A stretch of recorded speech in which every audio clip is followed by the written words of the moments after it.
Assalamualaikum sahabat semua, selamat datang di seri kehidupan. Seri kehidupan tak selalu bahagia, tapi setiap adegannya selalu punya makna. Hari ini saya akan membagikan cerita yang sedang viral. Blitar digemparkan oleh kejadian tak masuk akal.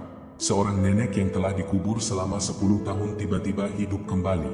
Bukan sekadar kembali bernapas, ia membawa pesan mengerikan yang mengungkap rahasia kelam desa. Siapa yang harus bertanggung jawab? Dan mengapa kematian tak bisa menutup mulut mereka yang terzalimi? Sebuah kisah penuh misteri dan ketegangan yang akan membuat bulu kuduk merinding. Oh ya, sebelum lanjut, ayo subscribe dulu di channel Seri Kehidupan. Beri like pada video ini dan tulis Kobil Tu di kolom komentar. Selamat menyaksikan. Malam itu, suasana di desa kecil Blitar begitu sunyi. Hanya suara jangkrik dan desiran angin yang terdengar. Tak ada yang menyangka bahwa malam itu akan menjadi malam yang menggemparkan. Sumarji, seorang penjaga kuburan tua, sedang berkeliling seperti biasa. Dengan lampu minyak di tangannya, ia berjalan di antara makam-makam yang berbaris rapi. Namun, langkahnya tiba-tiba terhenti. Ada suara aneh datang dari salah satu makam. Awalnya, ia mengira hanya hembusan angin yang membawa suara gemerisik. Tapi suara itu semakin jelas, seperti ada sesuatu yang bergerak dari dalam tanah. Jantungnya berdegup kencang. Dengan tangan gemetar, ia mendekat ke sumber suara.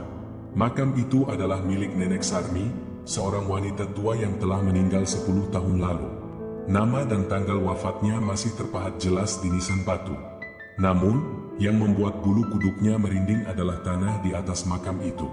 Tanahnya berguncang, seolah ada sesuatu yang ingin keluar dari dalamnya. Sumarji mundur beberapa langkah. Ia ingin lari, tapi kakinya seolah terpaku di tempat. Tiba-tiba, retakan mulai muncul di atas tanah makam. Sumarji membelalakan matanya saat melihat sepasang tangan kurus, berkeriput, dan penuh tanah keluar dari dalam liang kubur. Astagfirullah, teriaknya sambil terjatuh ke belakang. Dari dalam makam, muncul sosok yang selama ini telah dianggap mati. Nenek Sarmi perlahan bangkit dari kuburnya.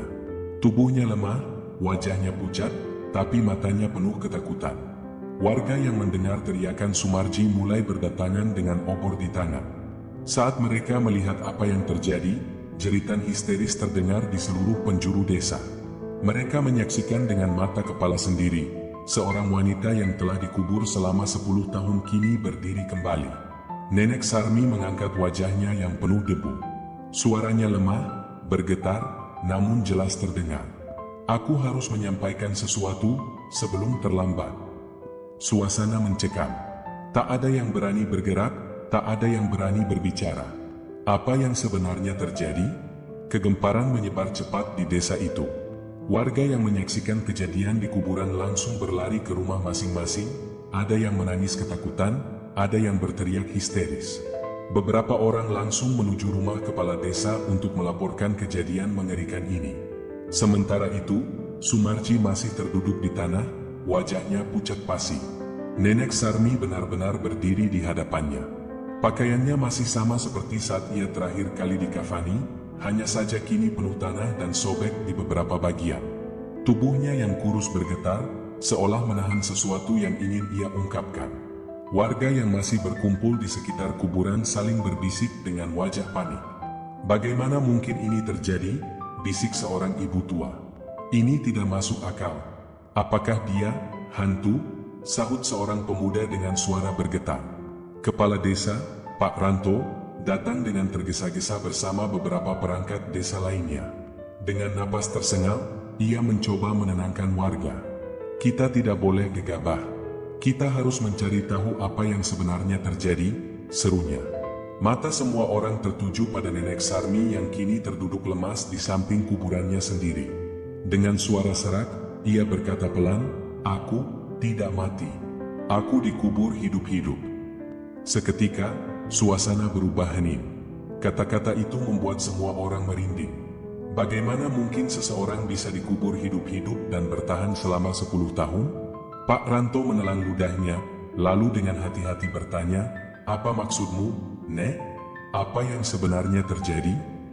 Nenek Sarmi terdiam sejenak, matanya menerawang ke kejauhan. Mereka mengkhianatiku, katanya lirih. Aku harus menyampaikan ini sebelum semuanya terlambat. Semua orang saling pandang, ketakutan bercampur kebingungan. Siapa yang dimaksud oleh Nenek Sarmi? Apa yang sebenarnya terjadi 10 tahun lalu? Angin malam bertiup dingin, menggoyangkan dedaunan dan menambah suasana mencekam di sekitar kuburan. Warga semakin mendekat, menunggu kelanjutan cerita dari mulut Nenek Sarmi. Tatapan mereka penuh ketakutan, tapi juga penasaran. Pak Ranto berlutut di depan nenek itu. Tolong ceritakan semuanya, Nek. Siapa yang mengkhianatimu? Apa yang terjadi?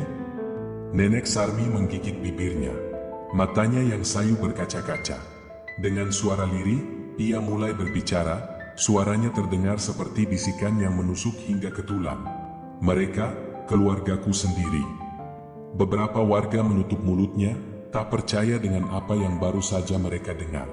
10 tahun lalu, aku masih tinggal bersama anak dan menantuku, lanjutnya.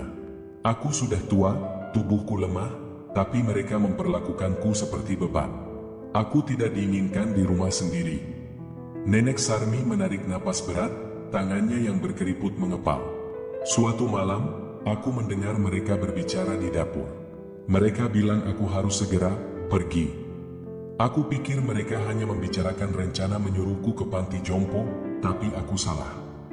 Beberapa warga mulai bergidik. Suasana semakin tegang. Mereka meracuni makananku, lanjutnya dengan suara bergetar.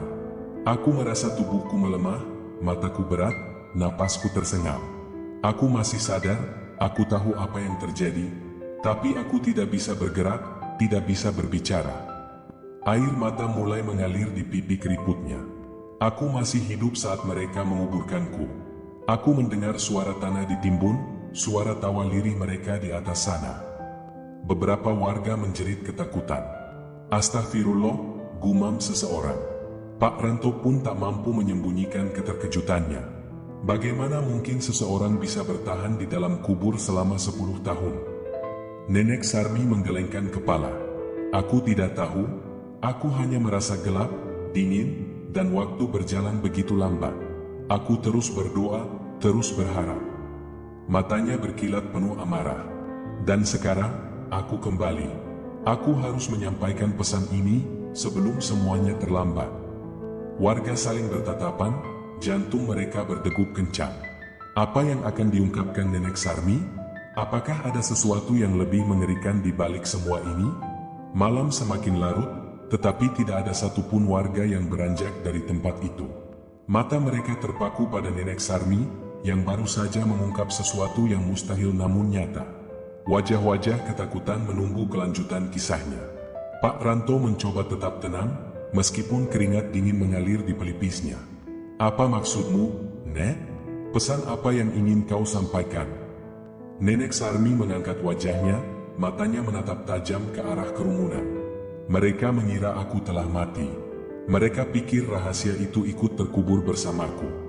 Tapi aku diizinkan kembali untuk mengungkap kebenaran ini. Warga menahan napas.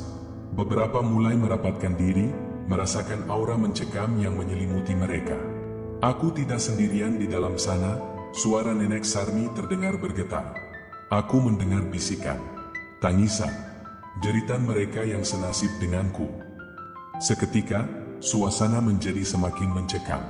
Beberapa warga mundur perlahan, ketakutan membayangkan apa yang sebenarnya terjadi.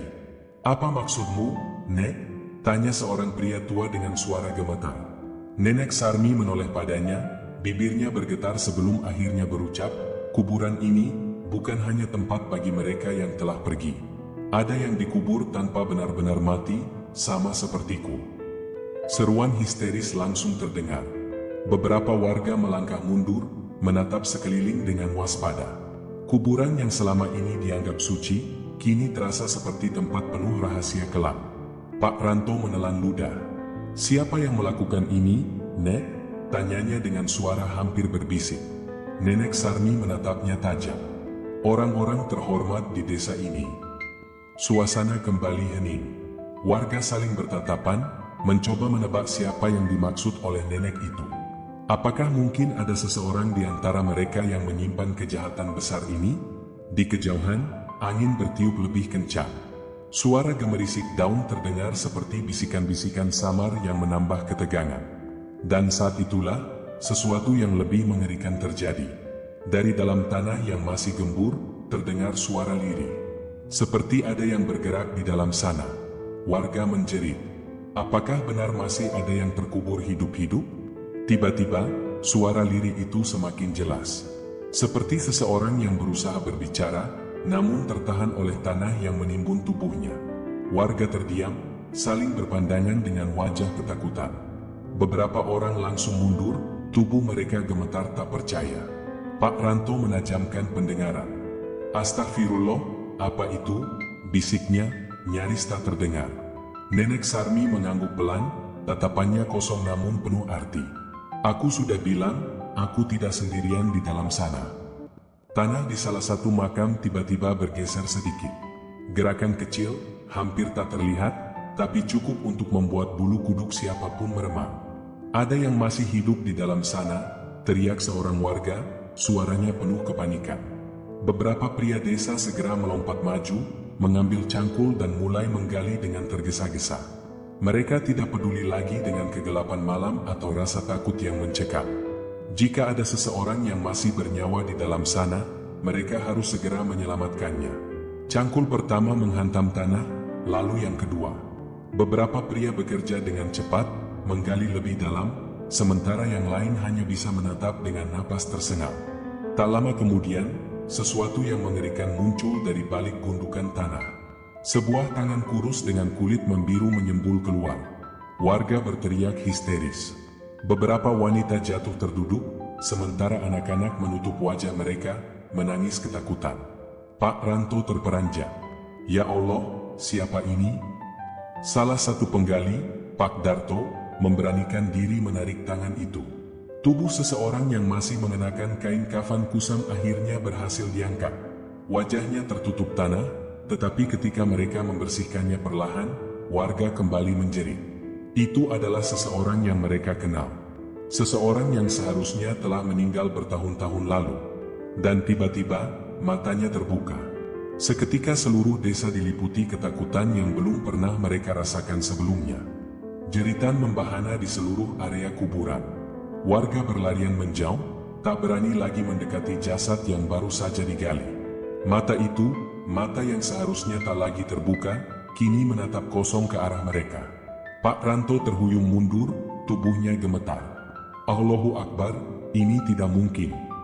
Sosok itu masih terbaring diam. Wajahnya penuh tanah, kulitnya pucat kebiruan, namun matanya jelas terbuka, menatap langit malam. Perlahan, mulutnya bergerak, mengeluarkan suara lirih seperti bisikan dari dunia lain. Tolong! Seketika suasana berubah kacau. Beberapa warga jatuh terduduk, yang lain menangis histeris.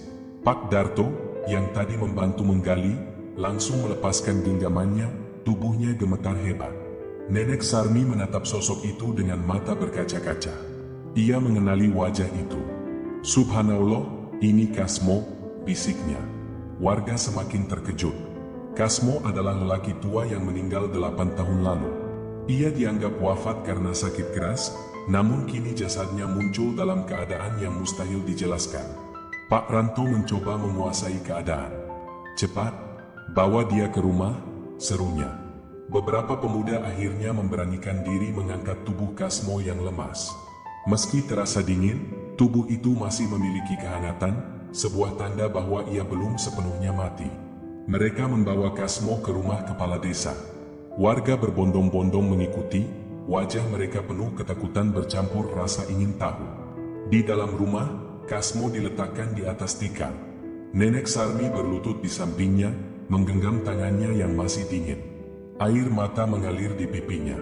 Aku tahu ada lebih dari satu korban, isaknya. Kasmo membuka mulutnya perlahan. Suaranya nyaris tak terdengar, tapi cukup untuk membuat semua orang menahan napas. Mereka, orang-orang terhormat, mereka yang kita hormati, merekalah pelakunya. Pak Ranto dan warga terdiam. Apa maksud Kasmo? Siapa yang ia maksud sebagai orang-orang terhormat? Dan sebelum ada yang sempat bertanya lebih jauh, tiba-tiba suara pintu depan berderit pelan. Seseorang berdiri di sana, menatap mereka dengan tatapan dingin. Orang yang paling tidak mereka duga. Pintu rumah kepala desa terbuka perlahan, berderit nyaring di keheningan malam. Semua mata langsung tertuju ke arah sosok yang berdiri di ambang pintu. Wajahnya tetap tenang, tapi sorot matanya penuh ancaman. Itu kepala desa Surya. Jantung Pak Ranto berdegup kencang. "Pak Lurah," suaranya hampir berbisik. Warga yang tadinya penuh ketakutan kini memandangnya dengan curiga. Bagaimana bisa kepala desa muncul tepat setelah Kasmo menyebut orang-orang terhormat? Surya melangkah masuk, tangannya terkepal. Ia menatap Nenek Sarmi dan Kasmo yang masih terbaring lemah. Lalu ia menyapu pandang ke seluruh warga yang berkumpul. "Kalian semua sudah mendengar terlalu banyak." Suasana berubah tegang. Beberapa pemuda refleks mundur, tapi Pak Ranto berdiri tegap, mencoba menahan ketakutannya. "Apa maksudmu, Pak Lurah?" tanyanya hati-hati. Surya mendesah berat, lalu tersenyum tipis, senyum yang terasa dingin dan mengerikan. "Aku kira rahasia ini akan terkubur selamanya. Tapi rupanya, mereka kembali." Nenek Sarmi menatapnya dengan penuh kebencian. "Jadi benar, kau dalangnya." Warga terkejut.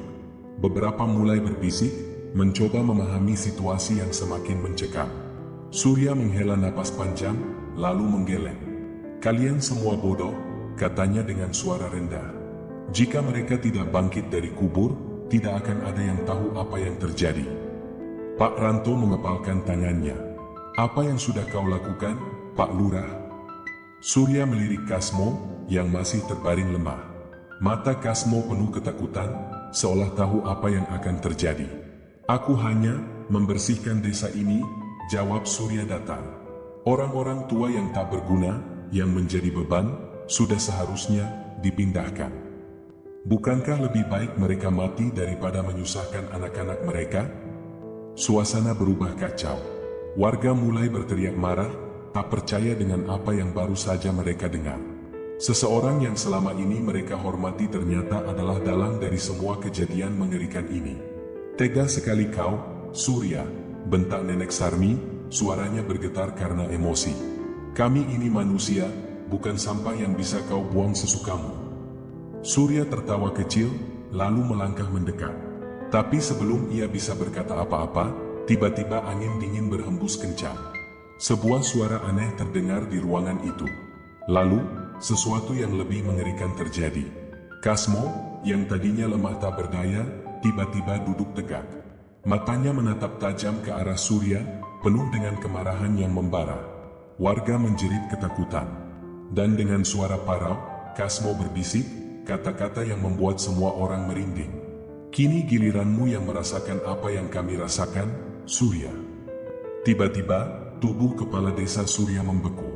Matanya melebar, napasnya tersengal, dan wajahnya berubah pucat. Seolah ada sesuatu yang mencengkeram jiwanya. Dalam sekejap, ia jatuh tersungkur ke lantai. Matanya kosong, lidahnya membiru, dan ia tak lagi bernyawa. Warga terpaku, tak ada yang berani bergerak. Sementara itu, Kasmo perlahan merebahkan tubuhnya kembali. Napasnya melemah, bibirnya tersenyum tipis. Seakan tugasnya telah selesai. Dan dalam hitungan detik, ia pun menghembuskan napas terakhirnya. Nenek Sarmi menunduk, air matanya jatuh. Akhirnya, keadilan datang juga. Malam itu, rahasia kelam yang terkubur selama 10 tahun akhirnya terungkap. Namun desa itu tidak akan pernah sama lagi. Hikmah cerita. Kisah ini mengingatkan kita bahwa setiap kejahatan pasti akan menemukan balasannya, cepat atau lambat. Tidak ada keburukan yang bisa selamanya disembunyikan, karena keadilan akan datang pada waktunya. Sebagaimana firman Allah dalam surah Al-Zalzalah ayat 7-8. "Barang siapa mengerjakan kebaikan sebesar zarah, niscaya dia akan melihat balasannya. Dan barang siapa mengerjakan kejahatan sebesar zarah, niscaya dia akan melihat balasannya." Disclaimer: cerita ini hanya fiktif belaka, dibuat dengan gaya realis agar terasa nyata, tetapi tidak berdasarkan kisah nyata. Tujuannya hanya untuk hiburan serta mengambil pelajaran yang berharga. Terima kasih sudah menonton dan mendengarkan cerita ini. Jika kalian menyukainya, jangan lupa untuk like, komentar, dan subscribe. Sampai jumpa di cerita berikutnya.